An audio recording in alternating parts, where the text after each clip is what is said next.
This is the download from Sounds Profitable, your daily source for the essential news of the business of podcasting, brought to you by Spreaker from iHeart. I'm Gavin Gaddis, getting over a cold. Here is what you need to know for today, Monday, December 9th. Our first story, true crime podcasts can win advertisers as long as the discourse stays civil. An interview with Emily Raisk, SVP of Global Business Development and Operations at Sony Music Entertainment, shows that despite true crime's proven track record, buyers are still skittish. Even with strong numbers in a popular category, advertisers choose less effective genres for targeting demographics that true crime is the perfect fit for in an effort to stay away from unsafe content. To combat such presumptions, Oxford Road and Seeker have collaborated to create a civility score that ranks how civil a podcast is when discussing stronger topics. A method that found political podcasts tend to rank far lower than true crime, as there's a higher propensity for hosts to make disparaging comments about opposing viewpoints. Next up, this trillion-dollar year and 2025 predictions. 'Tis the season for articles looking back at 2024 and looking forward to the future. Digiday's latest collects predictions for 2025, including a Group M forecast that total advertising industry revenue, excluding political ad spend, will reach $1.1 trillion, a slower but still noteworthy upward growth. Australian outlet Ad News covered a WARC report that interviewed 1,000 marketers worldwide, which found only 34% anticipate increased marketing budgets next year. That's down 7% from the same response to last year's study. Keeping in the country, IPG's Magna predicts Australian ad spend will increase 6.5% next year. Group M's analysis predicts that growth will be 3.7%, bolstered by an upcoming federal election. Next up, as health and wellness brands brace for ad restrictions on Meta, marketers and advertisers seek more transparency. Last month, Meta told advertisers and agencies that they would roll out additional restrictions to certain categories of websites using Meta's business tools as of January.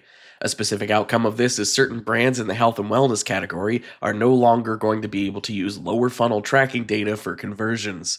Buyers tell Digiday this is effectively bringing Meta more in line with existing policies about limiting sensitive data, as certain sites could inadvertently share sensitive data relating to a customer's health. Health and wellness brands are concerned with the short-term effects of these policy enforcements, while BranchLab CEO John Walsh says the long-term effect will be a net positive as they benefit consumers and innovation.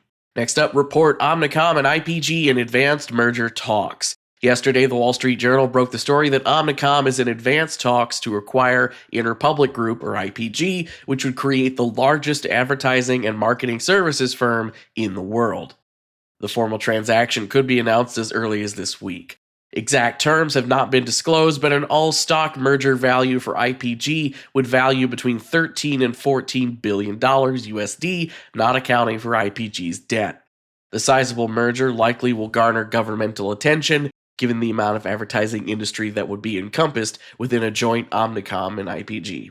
Finally, Vox Media announces layoffs reorganizing its lifestyle properties. According to an internal memo, the restructuring of lifestyle properties will mainly impact Thrillist, PS, that was formerly Pop Sugar, and Eater. Adweek also notes this will impact the media production and technology team. Vox Media has declined to provide specifics regarding how many positions will be impacted by the layoffs.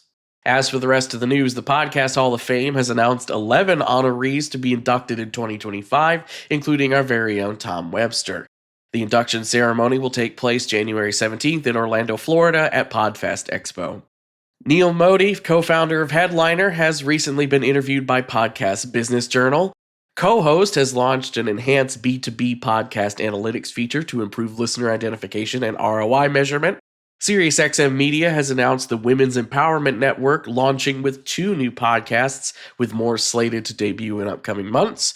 Podcast One has launched Podcast One Pro, a full-service offering for upgrading podcast production quality for brands and professionals. Acast has acquired creative studio Wonder Media Network, and Headliner has published their Wrapped for 2024, sharing user statistic milestones and recapping highlights from the year. Be sure to check out the links to every article mentioned right in your podcast listening app or at soundsprofitable.com, where you can also subscribe to the newsletter version. The Download is written and produced by myself, Newton Shuttlecotti, Brian Barletta, and Tom Webster. This episode is hosted on Spreaker. For Sounds Profitable, I'm Gavin Gaddis, hoping to not be nasally next week. Download us again tomorrow.